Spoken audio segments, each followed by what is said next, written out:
तो चलो हम लोग स्टार्ट करते हैं चैप्टर 2 जिसका नाम है इलेक्ट्रोस्टैटिक सेकेंड, ठीक है ना। इस चैप्टर में हम लोग किस बारे में स्टडी करने वाले हैं, हम लोग पढ़ने वाले हैं इलेक्ट्रिक पोटेंशियल के बारे में, ठीक है। आपको पता है इलेक्ट्रिक पोटेंशियल की वजह से एक और डिवाइस हमारी लाइफ में आता है जिसका नाम है कंडेंसर। क्या नाम है? कंडेंसर, जिसको हम लोग फिजिक्स की लैंग्वेज में जानते हैं कैपेसिटेंस के नाम से। यानी आपने जो इस चैप्टर में मेन टारगेट रहने वाला है वो क्या रहने वाला है आपका? पहला तो आपका रहने वाला है पोटेंशियल और दूसरा उसके बाद क्या रहने वाला है? कैपेसिटर, ठीक है ना। तो यहाँ पे देखो आप ध्यान से, यहाँ पे जो सबसे पहले आता है electric potential.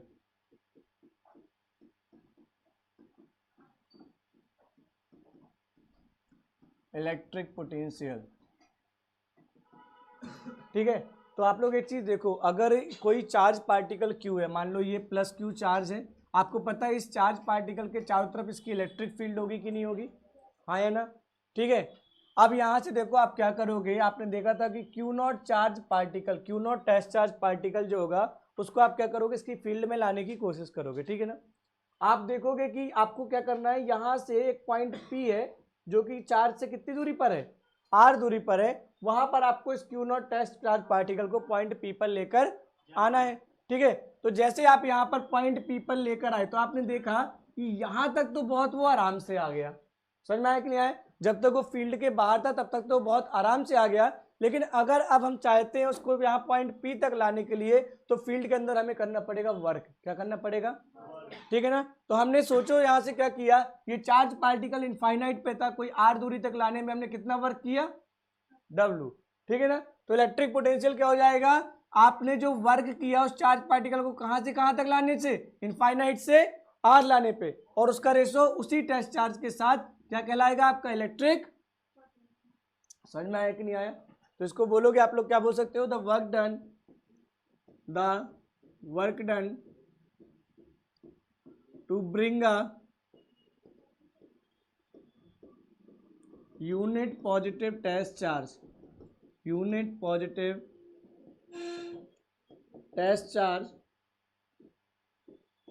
from infinite to any point inside electric field, any point inside electric field is called electric potential। समझ में आया कि नहीं आया? तो आप क्या बोलोगे कि एक यूनिट पॉजिटिव टेस्ट चार्ज को इनफाइनाइट से लाने पे जो हमें वर्क करना पड़ा वही हमारा क्या कहलाता है? Electric potential. अब आपको बताओ पोटेंशियल आपकी स्केलर क्वांटिटी है वेक्टर क्वांटिटी है? स्केलर या वेक्टर है? आपको पता है बैटरी में दो पोटेंशियल होते हैं, पॉजिटिव पोटेंशियल और नेगेटिव। समझ में आया कि नहीं आया? और करंट की डायरेक्शन क्या होती है? Positive to negative. तो इसका मतलब है डायरेक्शन तो होती है कि नहीं होती है? तो क्या ये वेक्टर क्वांटिटी है, स्केलर क्वांटिटी है? वेक्टर है ना। तो याद रखना ये आपकी स्केलर क्वांटिटी है। ऑनलाइन भी बेइज्जती करा रहे हो। It is scalar quantity. कोई बताएगा why it is scalar quantity? क्योंकि ध्यान से देखो वर्क भी आपकी स्केलर है और चार्ज भी आपकी कैसी क्वांटिटी है? स्केलर। इसलिए पोटेंशियल कैसा हो जाएगा? Scalar quantity. इसकी एसआई यूनिट क्या होती है? इसकी एसआई यूनिट होती है वोल्ट, और इसको आप लोग रिप्रेजेंट कैसे करते हो? V से। समझ में आया कि नहीं आया? देखो ये हमारा इलेक्ट्रिक पोटेंशियल का बेसिक था जो आप 10th क्लास में भी क्या करके आए हो? पढ़कर आए हो। लेकिन यहाँ पर रिलेटिवली एक बात पूछी जाती है कि आपको इलेक्ट्रिक पोटेंशियल फाइंड करना है ड्यू टू पॉइंट चार्ज। किसकी वजह से फाइंड करना है? पॉइंट चार्ज की वजह से। तो यहाँ पे देखो आगे अपन लिखने वाले हैं, ये हो गया हेडिंग डालो electric potential difference. Electric potential difference.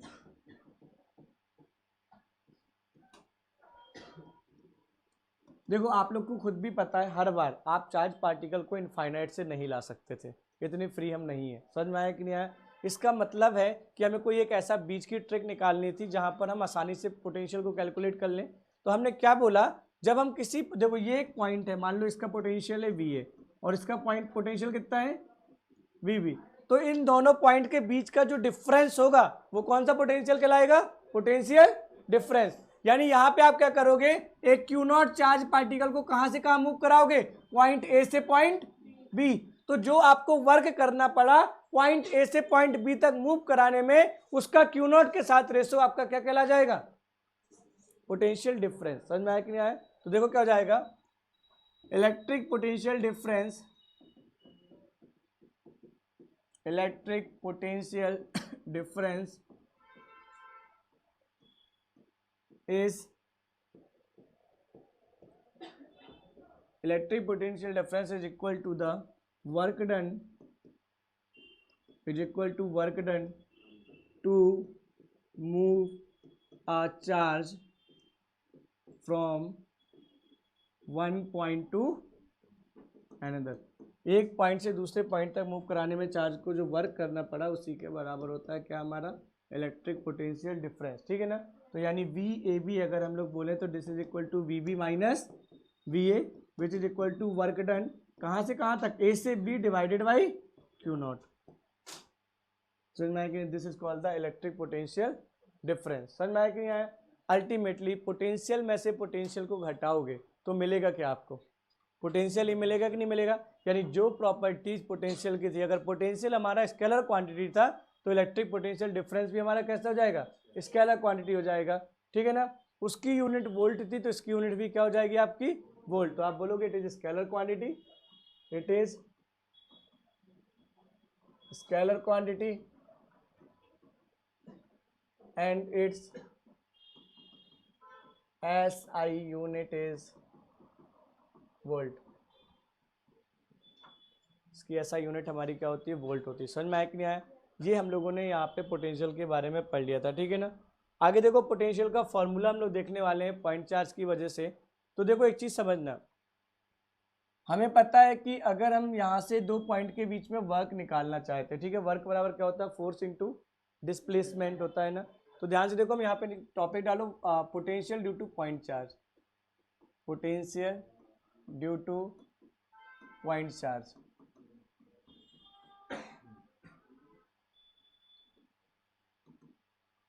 ध्यान से देखना यहाँ पे, देखो यहाँ पे ये क्यू चार्ज पार्टिकल बड़ा वाला रखा हुआ है। ठीक है ना? ये आपका क्या है, क्यू चार्ज पार्टिकल रखा हुआ है। ये कोई एक पॉइंट P है, ये कौन सा पॉइंट है, P है, जो कि इससे कितनी दूरी पर रखा हुआ है, R दूरी पर रखा हुआ है। और आपसे बोला जाएगा कि इस पॉइंट पे अगर हम क्या करें, हमें क्या करना है, इसका पोटेंशियल डिफरेंस निकालना है। समझ में आया है? तो आप देखोगे, मान लो यहाँ पे Q not test charge particle है। क्या है आपका, Q not test charge particle है। जब आप इसको यहाँ से यहाँ मूव कराओगे तो कितनी दूरी मूव कराओगे, R दूरी। समझ में आया कि नहीं आया? तो आपको देखो इस पे फोर्स लगेगा कि नहीं लगेगा। तो पहले अगर यहाँ पॉइंट P पे रखा था तो फोर्स कितना होगा, कोई बता सकता है क्या, 1/4 pi epsilon not, this is Q into Q not by. समझ में आया कि नहीं आया? लेकिन आप इस क्यू नॉट को कहाँ पे ला के रखने वाले हो, इस चार्ज क्यू के ऊपर रखने वाले हो ना, तो आपको कितनी डिस्टेंस चलनी पड़ेगी, R चलनी पड़ेगी ना। तो अभी अभी आपने देखा वर्क बराबर क्या हुआ, फोर्स इंटू, तो फिर डिस्प्लेसमेंट यहाँ पे क्या है, R। So once again W बराबर 1/4 pi epsilon not Q into Q not divided by R square multiply by. यहाँ तक कोई दिक्कत क्या? तो ध्यान से देखोगे R स्क्वायर से ये गया, तो what you get here, W बराबर 1/4 pi epsilon not Q into Q not divided by. यही हुआ कि नहीं हुआ? पर हम तो वर्क थोड़ी निकाल रहे, हम क्या निकालने वाले थे, इलेक्ट्रिक पोटेंशियल निकालने वाले। तो देखो क्या हो जाएगा, आप सब लोग जानते हो V बराबर क्या होता है, W अपॉन क्यू नॉट होता है कि नहीं होता है। आप इस वैल्यू को जरा पुट करो तो 1/4 pi epsilon not Q into Q not divided by R divided by Q not. Q not से क्यू नॉट क्या हो गया, कैंसिल। तो what you get here, V is equal to 1/4 pi epsilon not, this is Q by R। This is the formula of electric potential. समझ में आया कि नहीं आया? कोई दिक्कत क्या? नोटिस करने वाली चीज क्या थी, ध्यान से देखना। एक रिलेशन, मतलब ये देखो, ये मैं आप लोग को जो पढ़ा रहा हूँ ना, ये just for the numerical aspect है, ये बोर्ड एग्जाम में लिखने वाला कुछ भी रिवीजन नहीं है, समझ रहे हो ना। नहीं तो इसमें बहुत सारी चीजें डिफाइन करनी पड़ेंगी। अभी वन शॉट पे अपन सारे फॉर्मूलेज देख रहे हैं कौन कौन होते हैं। अब देखो ध्यान से, आपने एक बहुत इंपॉर्टेंट फॉर्मूला पढ़ा, E बराबर 1/4 pi epsilon not Q by, ये पढ़ा था ना पहले चैप्टर में। ध्यान से देखना, आपने V बराबर क्या पढ़ा, 1/4 pi epsilon not, this is Q by. आई बात समझ में ना? अब देखो कहानी में ट्विस्ट, यहां पे मल्टीप्लाई बाई R कर दो, सो 1/4πε0 ये क्यू, आर स्क्वायर से आर जाएगा तो क्या बचेगा आर, और ये किसके बराबर निकल कर आ गया,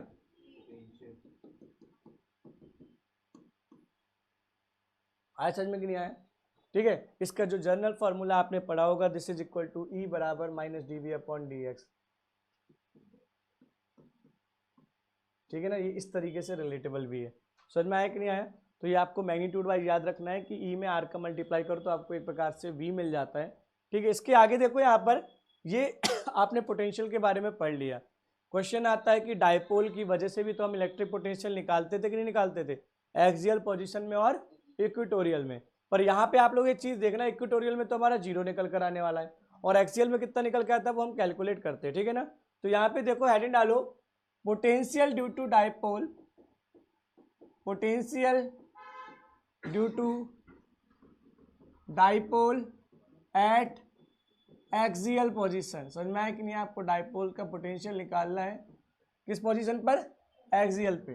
तो ध्यान से देखो आपका क्या हो जाएगा, ये आपका एक इलेक्ट्रिक डायपोल है, इसका चार्ज है माइनस क्यू और इसका चार्ज क्या है प्लस क्यू, और ये दोनों आपके क्या है 2l डिस्टेंस से एक दूसरे से क्या थे, सेपरेट आउट थे। ठीक है ना, तो आप लिखोगे कंसीडर डायपोल ए बी, ठीक है, जिसपे चार्ज का मैग्नीट्यूड कितना है क्यू है और डिस्टेंस कितनी उनके बीच की है 2l। आपको पता है दो पोजीशन होती है, एक एक्सियल और एक इक्वेटोरियल, तो उसकी एक्सिस ये होगी कि नहीं होगी, इस एक्सिस में कोई भी पॉइंट आएगा तो इसको हम लोग क्या बोलेंगे, एक्सियल पोजीशन। मान लिया कि एक पॉइंट P है जो कि इस डायपोल की एक्सिस में रखा हुआ है। ठीक है ना, अब आपको पता क्या करना है, इसके सेंटर पॉइंट से, कौन से पॉइंट से, सेंटर पॉइंट से इस डायपोल जो पॉइंट P है उसकी दूरी हमेशा कितनी लेना है आपको, r लेना है। समझ में आया कि नहीं आया? अब हम क्या करने वाले हैं, इस पॉइंट P पर पोटेंशियल निकालने वाले हैं। एक चीज याद रखो, जब आप लोग फोर्स पढ़ते थे, जब आप लोग इंटेंसिटी ऑफ इलेक्ट्रिक फील्ड पढ़ते थे, आप वहाँ माइनस चार्ज साइन होता था अगर चार्ज का तो नहीं लिखते थे। क्यों? क्योंकि वहाँ पे जो माइनस प्लस का खेल था वो वेक्टर क्वांटिटी वाली डायरेक्शन समझा देती थी। ठीक है ना, लेकिन यहाँ पर आपको पता है कि पोटेंशियल कैसी क्वांटिटी है, पोटेंशियल एक स्केलर क्वांटिटी है, तो इसका होने वाला एडिशन और सब्ट्रैक्शन जो कुछ होगा विथ साइन होगा। कैसा होगा? अगर आपको पॉजिटिव साइन दिया गया तो you will use the positive sign, अगर आपको नेगेटिव साइन दिया गया तो you will use the negative sign. कोई दिक्कत क्या? हम इसी चीज को रिलेट करेंगे, ध्यान से देखना। हम यहाँ पे इंटेंसिटी पोटेंशियल निकालेंगे P पे, किसकी वजह से, A की वजह से। तो देखो ध्यान से क्या हो जाएगा, दिस इज 1/4πε0। ठीक है ना, अब ध्यान से देखो A पे कैसा चार्ज है आपका, माइनस क्यू, तो हमने माइनस क्यू रख दिया। अच्छा, A से P की दूरी कितनी हो जाएगी, ध्यान से देखो, अगर ये मिड पॉइंट है तो ये भी L और ये भी क्या हो गया L। यहां से आता कितना था R, ये बचा हुआ कितना है L, तो यहाँ पे कितना हो गया R प्लस, और इसको मानोगे क्वेश्चन नंबर 1। समझना है कि नहीं आया? फिर आपको क्या करना है, आपको पॉइंट P पे किसकी वजह से निकालना है, B की वजह से। तो देखो क्या हो जाएगा 1/4πε0, यहाँ कितना हो जाएगा Q और यहाँ कितना हो जाएगा, देखो ये आपका टोटल R है, इसमें से L को हटा दो, कितना बचा R माइनस L, तो this is R minus L। समझ में आया कि नहीं आया? अब हमें क्या करना है, हमें पता है कि अगर पॉइंट P पे पोटेंशियल टोटल निकालना था तो वो एक ही वजह से भी था, और समझ में आया कि तो दोनों का क्या कर दोगे आप लोग सब, तो इक्वेशन 1 और 2 को ऐड कर दो। तो add equation 1 and 2। So what you get here, this is Vp is equal to 1/4πε0 to minus q upon r minus r plus l, और यहाँ क्या हो जाएगा 1/4πε0, this is q divided by r minus. यहाँ तक कोई दिक्कत क्या आप लोग? ठीक है, इसका सेकंड आगे का पार्ट देखते हैं। तो अब कहाँ कर दूं, ये सिलेक्ट हो जाएगा क्या, देख लेते हैं। यहाँ पे आ गया ना, अब यहाँ पे देखो ध्यान से, Vp आपका अगर था, सो व्हाट यू गेट, कॉमन क्या क्या मिल रहा है आप लोगों को, Q/4πε0 कॉमन मिल रहा है, तो यहाँ से क्या बचेगा जल्दी बताओ, -1/r प्लस एल, और यहाँ से क्या बचेगा +1/r माइनस, लिखो जल्दी से इसको, हो गया। नेक्स्ट पार्ट देखो, इसमें आगे क्या करना है हमको, हमारा Vp कितना निकल कर आया था Q/4πε0, और यहाँ क्या आया था, this is -1/r plus L, और यहाँ क्या आया था 1/r माइनस एल। एलसीएम क्या आएगा, कोई बताएगा क्या, आपको पता है कि इसका जो एलसीएम आएगा this is R plus L और आर माइनस एल आएगा। तो देखो इसमें डिवाइड करो आर प्लस एल का तो कट गया, क्या बचा आपका आर माइनस एल, और माइनस साइन यहाँ पे पहले से, तो this is R minus L. समझ में आया कि नहीं आया? इधर देखो आर माइनस एल कटेगा तो यहाँ पे क्या बचेगा आर प्लस एल। आपको पता है कि ए प्लस बी और ए माइनस बी किसके बराबर होता है? ए स्क्वायर माइनस, तो यहाँ देखो आर प्लस एल और आर माइनस एल यानी A square minus B square. तो वीपी बराबर क्या निकल कर आ गया? Q upon 4 pi epsilon not, यहाँ देखो माइनस का इंटू करो तो माइनस का आर प्लस का एल प्लस का आर प्लस का L divided by R square minus, तो आर से आर क्या हो गया? कैंसल। तो यहाँ पे ध्यान से देखो आपको क्या मिला? वीपी बराबर मिला Q upon 4 pi epsilon not, और यहाँ से क्या हो जाएगा 2l डिवाइडेड बाई यहाँ पे क्या हो जाएगा आर स्क्वायर माइनस। समझ में आया कि नहीं आया? आपको पता है सबको कि डायपोल मोमेंट बराबर क्या होता था? क्यू इंटू, होता था कि नहीं होता था? तो यहाँ देखो क्या हो जाएगा वीपी बराबर this is Q upon 4 pi epsilon not, यहाँ क्या हो जाएगा P upon R square minus L square. पर आपको पता है कि ये जो यहाँ पे आप देखना पिछले वाले फिगर में, ये जो आप फिगर देख रहे हो, ये जो आर डिस्टेंस है ना ये बहुत बड़ी होती है। समझ में आ रहा है कि नहीं आया? आपको पता है इतना सा मैग्नेट काफी दूर तक इफेक्ट करता ही नहीं करता। ठीक उसी प्रकार से छोटा सा डायपोल जो होगा उसकी लेंथ बहुत कम होगी लेकिन रियलिटी में वो बहुत दूर तक इफेक्ट कर रहा होगा। यानी आप बोल सकते हो आर जो है वो बहुत ज्यादा किससे है? बड़ी है एल से। तो R is much much larger than L. 1000 रुपए में 1 रुपए जोड़ो तो कोई असर पड़ेगा क्या? ठीक उसी प्रकार से इतनी बड़ी आर स्क्वायर क्वांटिटी में उतनी छोटी एल स्क्वायर क्वांटिटी को घटाओगे तो कुछ असर पड़ेगा क्या? नहीं ना। तो आप क्या बोलोगे? R square minus L square is nearly equal to the R square. समझ में आया कि नहीं आया? So what you have to write here, you will write VP बराबर 1 upon 4 pi epsilon not, this is equal to कितना देगा P upon R square. कहाँ पर? तो यहाँ पे 1 हो जाएगा, ठीक है ना। तो 1 upon 4 pi epsilon not P upon दिया गया। आया कोई दिक्कत इसमें? ठीक है। यहाँ पे पी क्या है आपका? डायपोल मोमेंट जो कि किसके बराबर होता है? क्यू इंटू 2l के। ठीक है। नेक्स्ट डेरिवेशन देखो आप लोग, अगर हमें इक्वेटोरियल पोजीशन पे निकालना है, किस पोजीशन पे?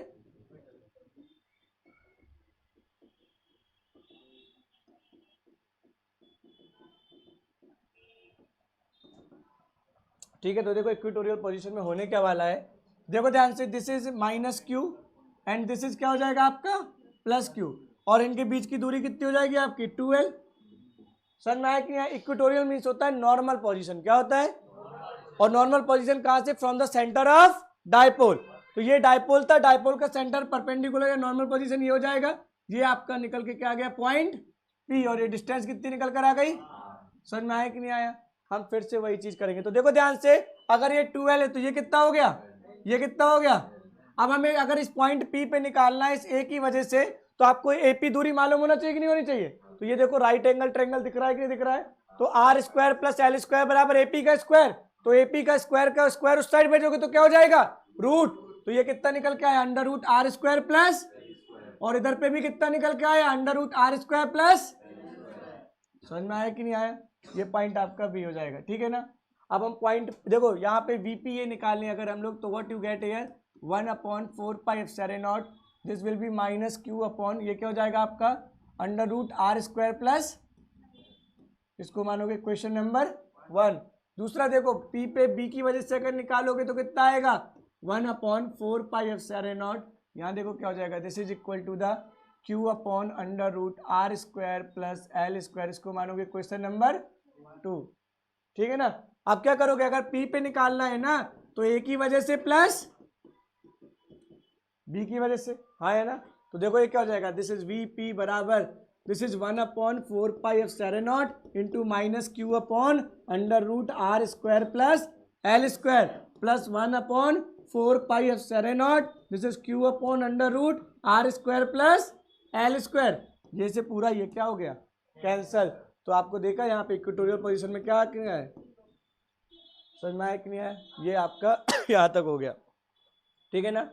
तो अब इसके आगे देखो हम लोग को जो इसमें टॉपिक थे ये यही थे। पहले हमें पॉइंट चार्ज की वजह से कितना निकालना था, फिर इसके बाद हमारे पास कौन सा डेरिवेशन निकल कर आता था आपका इक्वेटोरियल और एक्सियल पोजीशन के लिए। अब जो इसमें सेकेंड टॉपिक आता है डेट्स इज कॉल्ड द आप बोल सकते हो कि टाइप्स ऑफ मटेरियल डाइलेक्ट्रिक के बारे में।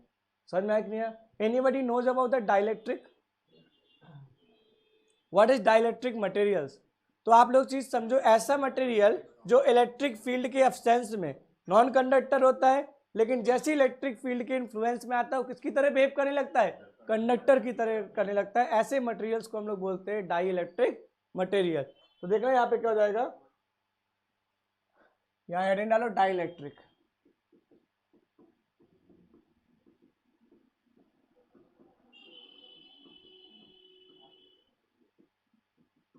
ठीक है, यहाँ पे हेडिंग डालो डाइलेक्ट्रिक मटेरियल। तो आप बोलोगे डाइलेक्ट्रिक मटेरियल्स आपके वो मटेरियल्स होते हैं जो आपकी कंडक्टिविटी शो करते हैं in the presence of electric field.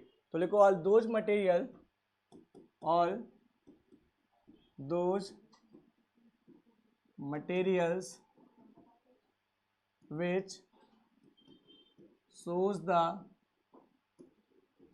the conductivity under the influence of electric field, under the influence of electric field, under the influence of electric field। देखो यहाँ पे basically there are two types of dielectric. Basically there are two types of dielectric material। बात नहीं करो, they are basically two types of dielectric material. सबसे जो पहला dielectric material होता है that's is the polar molecule या पोलर मटेरियल। पहला क्या है आपका? पोलर। और दूसरा कौन सा आएगा? Non polar. देखो पोलर में क्या होता है, ध्यान से देखना। देखो ये एक बॉक्स ले रहा हूं जिसमें आपका इलेक्ट्रिक फील्ड अभी क्या है? जीरो है। इलेक्ट्रिक फील्ड आपकी क्या है? जीरो है, ठीक है ना। अब देखो यहाँ पे क्या होगा, पहले से जो डाइपोल हमारे पास प्रेजेंट थे, माइनस प्लस प्लस माइनस, ठीक है, माइनस प्लस माइनस प्लस, इस तरीके से जो आपके पहले से छोटे छोटे डाइपोल इस मटेरियल के अंदर थे, ये इनके पास बने बनाए डाइपोल तो पहले थे, समझ में आया कि नहीं आया? लेकिन इन लोगों का अलाइनमेंट ऐसा था कि एक दूसरे के डाइपोल मोमेंट को ये क्या कर देते थे? कैंसिल कर देते थे, हाँ या ना? तो नेट डाइपोल मोमेंट इनका कितना निकल के आ जाता था?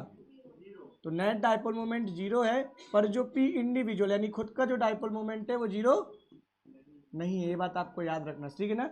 इंडिविजुअली डाइपोल मोमेंट जीरो नहीं है, पर नेट डाइपोल मोमेंट आपका क्या है? जीरो। अब क्या होगा, जैसे इलेक्ट्रिक फील्ड आप लगाओगे, ध्यान से देखना, जैसे ही आप इलेक्ट्रिक फील्ड लगाओगे तो इस डायरेक्शन में सपोज करो इलेक्ट्रिक फील्ड लगाई, आपको पता है positive charge in the direction of electric field move करता है और निगेटिव चार्ज होता है opposite direction of electric field. यानी सारे डाइपोल्स कैसे हो जाएंगे? Minus opposite plus in the direction, minus opposite plus in the direction. इसी डायरेक्शन में इलेक्ट्रिक फील्ड है कि नहीं है? तो देखोगे पॉजिटिव चार्ज आगे आ रहा है कि नहीं आ रहा, और नेगेटिव चार्ज पीछे आ रहा। ये सारे आपस में ऐसे अलाइन हो गए। देखो ध्यान से, ऐसे ही अलाइन हो गए, ठीक है। आपको पता है बीच में जितने मिलेंगे ये एक पेयर बनाएंगे, ठीक है, देखना ध्यान से आप लोग। इसको बैक कैसे करना है? हो गया ना? देखो ध्यान से, ये आपको कुछ दिख रहा है? ये इनर पेयर दिख रहा है आपको, माइनस और प्लस आपस में सारे मिलके क्या करते जाएंगे? जीरो। जो इस साइड का बिल्कुल लास्ट वाला बचेगा और जो उस साइड का बिल्कुल लास्ट वाला बनेगा, तो ध्यान से देखो ये क्या हो जाएगा? ये पूरा हो जाएगा इलेक्ट्रिक नेगेटिव, और ये क्या हो जाएगा? पूरा ये बाहर की इलेक्ट्रिक फील्ड हो गई कि नहीं हो गई? ध्यान से देखना, बहुत इंपॉर्टेंट केस है यहाँ पर। अब ध्यान से देखो क्या होगा, आपको पता अगर अंदर पॉजिटिव और नेगेटिव बन गया है तो वो अपनी इलेक्ट्रिक फील्ड भी बनाएगा कि नहीं कराएगा? समझ में आया कि नहीं आया? तो आपको पता है जो अंदर की इलेक्ट्रिक फील्ड होती है वो कैसी जाती है? पॉजिटिव टू, ये देखो आपकी ई इनसाइड निकल कर आ गई। ध्यान से देखा, आपने एक चीज नोटिस करी थी कि जब इंटेंसिटी ऑफ इलेक्ट्रिक फील्ड का फॉर्मूला पढ़ रहे थे, डाइलेक्ट्रिक हमेशा पॉन में आता था। आता था कि नहीं आता था? क्यों? क्योंकि आपको पता है जो मेन इलेक्ट्रिक फील्ड है उसको अपोज करने के लिए इनसाइड इलेक्ट्रिक फील्ड आएगी, और वो इनसाइड इलेक्ट्रिक फील्ड इसकी वैल्यू को क्या कर देगी? घटा देगी। यानी यहां पर जो ई नेट निकल कर आएगा वो ई के बराबर नहीं होगा, वो किसके बराबर होगा? ई माइनस ई इनसाइड। समझ में आया कि नहीं है?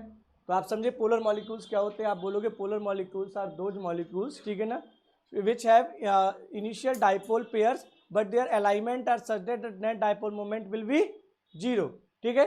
When this type of material comes under the influence of electric field all the dipoles are arranged properly and create a pair of positive and negative charge which is the responsible for inside electric field। समझ में आया कि नहीं आया? तो यहाँ से एक चीज समझ में आ गई इलेक्ट्रिक फील्ड घटती क्यों है। तो ये तो आपका था पोलर मॉलिक्यूल। दूसरा कौन सा होता है आपका? Non polar molecules. तो ध्यान से देखो आप लोग, तो second one is non polar molecule और material sorry non polar material.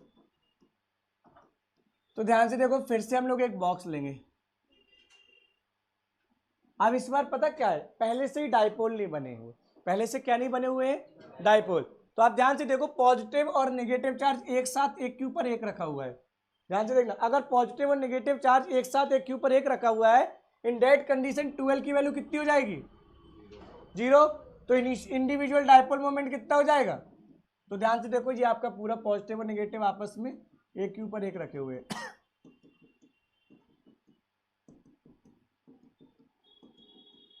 कोई दिक्कत क्या? अब देखो, हमने यहाँ पे इलेक्ट्रिक फील्ड का अप्लाई कर दिया, ठीक है ना। ये धीरे धीरे करके क्या होंगे? आपस में दूर होंगे। पॉजिटिव चार्ज क्या करेगा? In the direction of electric field, और नेगेटिव चार्ज क्या करेगा? अपोजिट। तो धीरे धीरे देखो इस तरीके से ये शेप ले लेंगे।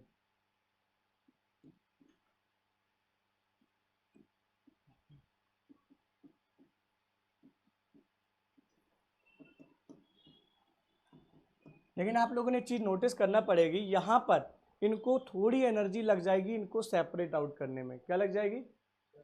समझ में आया कि नहीं आया? क्योंकि उसमें तो बने बनाए पहले से थे ना, तो कोई दिक्कत नहीं गई। लेकिन इनको सेपरेट आउट करने में थोड़ी सी एनर्जी लग जाएगी, तो ये मॉलिक्यूल्स इतनी जल्दी इलेक्ट्रिक फील्ड स्टोर नहीं करेंगे जितना कौन जल्दी कर रहा था? पोलर मॉलिक्यूल्स, ठीक है ना। तो अब लेकिन बात वही है, अब यहाँ से फिर ये पोलर की तरह बिहेव करने लगेंगे। ये आपका क्या बन जाएगा जल्दी बताओ? माइनस। और ये क्या बन जाएगा आपका? प्लस। फिर से यहाँ पे क्या निकल के आएगा? ई इनसाइड। और ये क्या था? ई आपकी बाहर वाली, यानी ई नेट कितना हो गया आपका?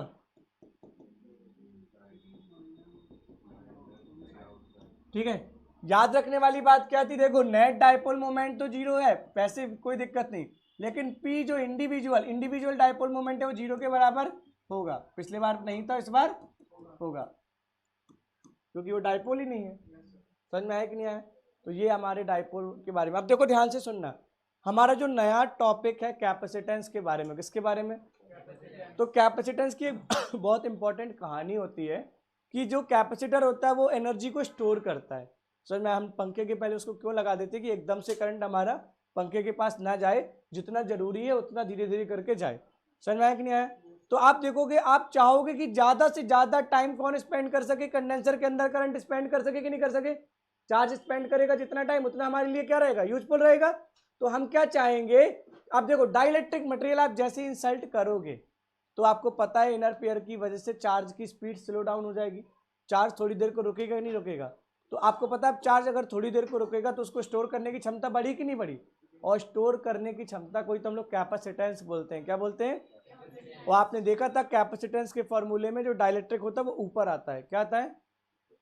समझ में आया कि नहीं आया? यानी कैपेसिटेंस आपका इंक्रीज हो जाता है आप जब अगर वहां पे क्या यूज करते हो? डाइलेक्ट्रिक यूज करते हो। समझ में आया कि नहीं आया? तो यहाँ पे देखो क्या हो जाएगा, वैसे अपन देखते हैं इसको, है ना।